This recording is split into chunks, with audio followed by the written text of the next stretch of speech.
కాకినాడలో board తిప్పేసిన Jayalakshmi cooperative సొసైటీపై చర్యలు మొదలయ్యాయి. నిందితుల ఆస్తులను అటాచ్ చేస్తూ నిర్ణయం తీసుకుంది. సుమారు 7 కోట్లకు పైగానే ఆస్తుల స్వాధీనానికి జీవోలు జారీ చేసింది. తమకు న్యాయం జరుగుతుందని బాధితులు ఎదురుచూపులు చూస్తున్నారు. తదుపరి ప్రక్రియను వేగవంతం చేసే ప్రయత్నంలో ఉన్నారు. కాకినాడలో జయలక్ష్మి కోఆపరేటివ్ సొసైటీ నిందితుల ఆస్తులని అటాచ్మెంట్ చేస్తూ ప్రభుత్వం నిర్ణయం తీసుకుంది.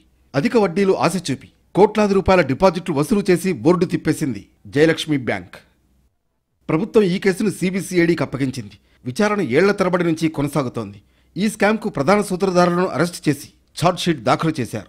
నిందితుల ఆస్తుల స్వాధీనానికి ప్రభుత్వం 12 జీవోలను జారీ చేసింది. సుమారు 98 ఆస్తులకు చెందిన 450 కోట్ల విలువైన ఆస్తులను సిఐడి సీజ్ చేసింది. స్వాధీనం చేసుకున్న సేల్ ఆర్డర్ కోసం ప్రభుత్వం నిర్ణయం తీసుకోవాల్సి ఉంది. టెక్నికల్గా న్యాయపరంగా ఆస్తులు సేల్ ఆర్డర్ పెండింగ్లో ఉంది.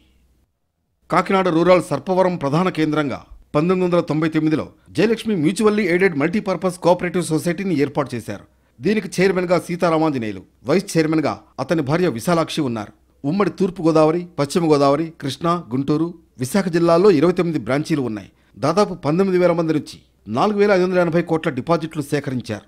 ఫిక్స్డ్ డిపాజిట్లు టైం అయిపోయినా డబ్బులు చెల్లించకపోవడంతో బాధితులు ఆందోళన చేశారు. 2022 ఏప్రిల్లో బోర్డు తిప్పేసి ఐపీ పెట్టేశారు. చైర్మన్, వైస్ చైర్మన్, డైరెక్టర్లు పారిపోయారు. బాధితులు ఎక్కువ మంది రిటైర్డ్ ఉద్యోగులు, మహిళలు ఉన్నారు. ఎక్కువగా ఇంట్రెస్ట్ వస్తుందని ఒక్కొక్కరు లక్షల రూపాయలు డిపాజిట్ చేశారు.